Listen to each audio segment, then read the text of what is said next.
Alrighty, cool. And roll sound. Speed. Scene 12, Charlie, take 1. Camera. Speed.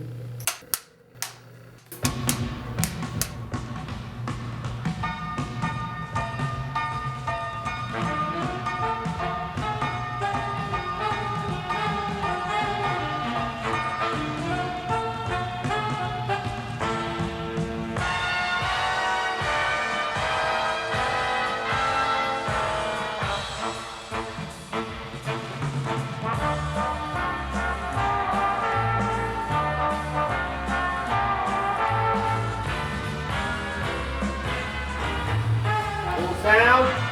Speed. Camera.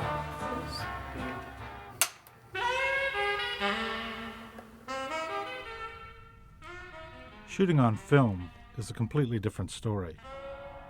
I'm not talking about the quality of the image. I'm talking about the odors, the sounds, the materials. First of all, there's the smell of the camera, steel and oil, like an old typewriter, and it's damned heavy. More precise and faster than clockwork, its heart beats at 24 frames per second and is full of rings and collars that drag the film through the body. The other key element is the film. Did you know that film has a soul? When the loader tries to handle it, it reacts like a snake and goes wherever it wants. When the magazine is positioned on the camera, the film is still fighting. Why? Because it's sensitive. Then, when it's threaded through the camera body, the film gets docile and malleable. It moves with incredible flexibility through the rings, exposing itself to the light 24 times a second before going back into the darkness with its precious load.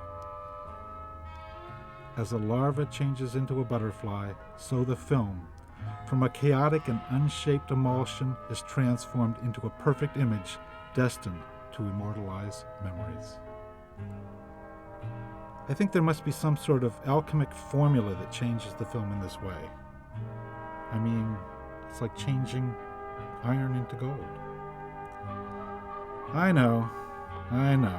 It should be enough for me to read a good manual of photography to be informed about every single detail of emulsion, of photons, and the reactions, but I prefer my vision about the miracle that light changes chaos into order.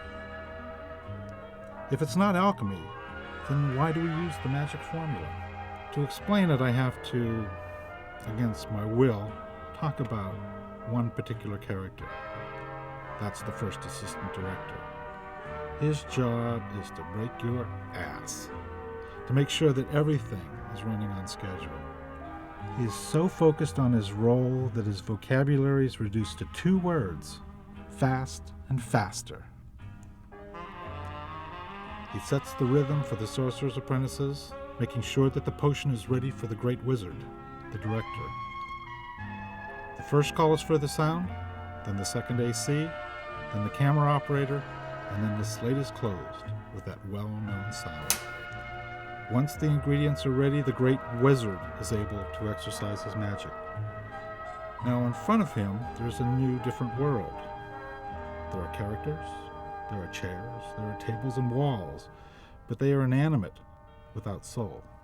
Now is when the magic happens. The great wizard is so powerful that he doesn't need long formulas, just one word. Action! In that moment, our world steps aside in suspended animation.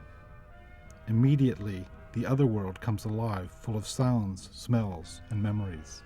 Then, when cut is called, our world prevails again with our frantic activities, our emotions, and our stories. The characters dissolve. The walls, the tables, and the chairs are still there, but they're just getting in the way on a set that is always too small. But their souls are not lost. They've been captured on the emulsion. The miracle has happened. The light draws their shapes on the film, giving them immortality. Maybe the fantastic world of cinema is just this. It is part of our never-ending fight to give ourselves immortality too.